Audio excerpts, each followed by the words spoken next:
ఈరోజు భారతదేశ వ్యాప్తంగా కూడా విమాన ప్రయాణికులు ముఖ్యంగా ఇండిగోలో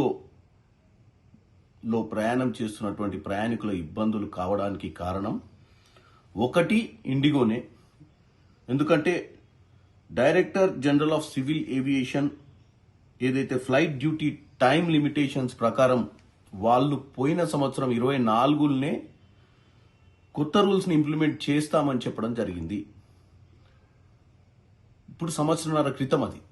కానీ ఇండిగో ఎయిర్లైన్స్ వాళ్ళకున్నటువంటి ఆలోచన దాన్ని అధిగమిస్తాము అని చెప్పి ప్రభుత్వం మీద ఒత్తిడి తీసుకొచ్చే ప్రయత్నం చేశారు. అటువంటి రూల్స్ తీసుకురావద్దు, రూల్స్ తీసుకొస్తే మేము ఎక్కువ పైలట్లను హైర్ చేసుకోవాల్సి వస్తుంది, మేము 60% ఈరోజు భారతదేశంలో ఉన్నటువంటి ఏవియేషన్ ఇండస్ట్రీలో వాళ్ళ స్టేక్ ఉంది కాబట్టి వాళ్ళకు ఉన్నటువంటి ఫ్లైట్స్కి ఏదైతే ఈ పైలట్స్ వర్కింగ్ అవర్స్ని 36 అవర్స్ నుంచి 48 అవర్స్ రెస్టింగ్ టైంకి ఏదైతే కుదించిర్రో దాంట్లో వాళ్ళు ఎక్కువ నెంబర్ ఆఫ్ పైలట్స్ని హైర్ చేసుకోవాల్సి వస్తున్న ఉద్దేశంతో ఇండిగో ఎయిర్లైన్స్ వీలైనంత వరకు కోట్ల చుట్టూ తిరుక్కుంటూ దీన్ని కాలయాపన చేసింది. కాలయాపన చేసినప్పుడు సెంట్రల్ గవర్నమెంట్ కంపల్సరీ ఇది ఇంప్లిమెంట్ చేయాలి అన్న ఆలోచన ఉన్నప్పుడు ఈ నవంబర్ 1వ తారీఖు నుంచి దాన్ని ఆచరణలోకి తీసుకురావాలన్న ఉద్దేశంతో ముందుకు వచ్చినప్పుడు ఎట్టి పరిస్థితిలో ఇండిగో వాళ్ళ దగ్గర అటువంటి స్టాఫ్ ఉందా, ఇండిగో ఎంతమంది ప్రయాణికులతోటి బుకింగులు తీసుకుంది, ఇండిగో ఎన్ని ఎయిర్ క్రాఫ్ట్స్ నడుపుతుంది, ఒకవేళ ఇది తీసుకొస్తే ఎంతమంది ఆర్థికంగా ఇబ్బందుల పాలవుతారు, ఎంతమంది ప్రయాణాలు చేయలేని పరిస్థితికి వస్తారు అనే ఆలోచన ఏవియేషన్ మినిస్ట్రీ చేయాల్సింది ఉండే.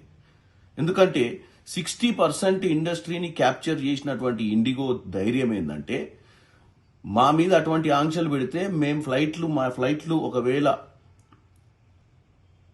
ఎగరకపోతే భారతదేశ వ్యాప్తంగా కూడా ప్రజలకు నష్టం జరిగినప్పుడు ప్రభుత్వమే దిగి వస్తుంది. ఇప్పుడు దిగొచ్చింది ప్రభుత్వం దిగొచ్చి ఫిబ్రవరి దాకా ఎక్స్టెన్షన్ ఇచ్చింది. నేను అనేది ఏంటంటే ఒక రూల్ పెట్టినప్పుడు ఆ రూల్ ఇంప్లిమెంట్ చేసేటువంటి ఎయిర్లైన్, అంత పెద్ద వ్యవస్థ నడుపుతున్న ఎయిర్లైన్ పైలట్లను రిక్రూట్ చేసుకుందా లేదా సంవత్సరంన్నర నుంచి చూసుకోవాల్సిన అవసరం ఉంది. ఇమీడియట్ గా అట్టి రూల్ ని తీసుకొచ్చేటప్పుడు ఎంత నష్టం జరుగుద్ది, ఎవరెవరికి ఎంతమంది ప్రయాణికులకు నష్టం జరుగుద్దో చూసుకోవాల్సిన అవసరం కూడా ఏవియేషన్ మినిస్ట్రీకి ఉండే. ఇప్పుడు సడన్ గా ఈరోజు చాలా మంది ప్రయాణాలు చేసుకోలేక అత్యవసరంగా ప్రయాణించే వారికి అందుబాటులో లేని టికెట్లు 10,000 ఉన్న టికెట్లు 60,000 70,000 పోయింది అంటే దీనికి కారణము సెంట్రల్ గవర్నమెంట్. ఎయిర్లైన్ ఎట్లాగూ స్వార్థం కోసం ఎయిర్లైన్ అనేది ఒక ప్రైవేట్ వ్యవస్థ.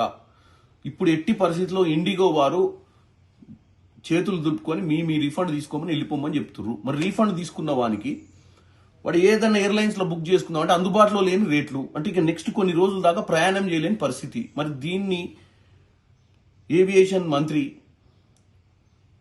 రామ్మోహన్ నాయుడు గారు ఏం చెప్తారు, తర్వాత బీజేపీ ప్రభుత్వం ఏం చెప్తుంది, ఇండిగో వారిని పైన ఎటువంటి చర్య తీసుకుంటుండు అనేది ఈరోజు మేము అందరం కూడా అడుగుతున్నాం, రాజకీయ పార్టీలు కానీ ప్రజలు కానీ. ఎందుకంటే ఇంత అశ్రద్ధతో వ్యవహారం చేయడాన్ని చూస్తుంటే ఏమాత్రం అవగాహన రాహిత్యంతో ఎంతమంది ప్రయాణికులను ఇబ్బంది పెడుతున్నారో చూడాల్సింది మీరు.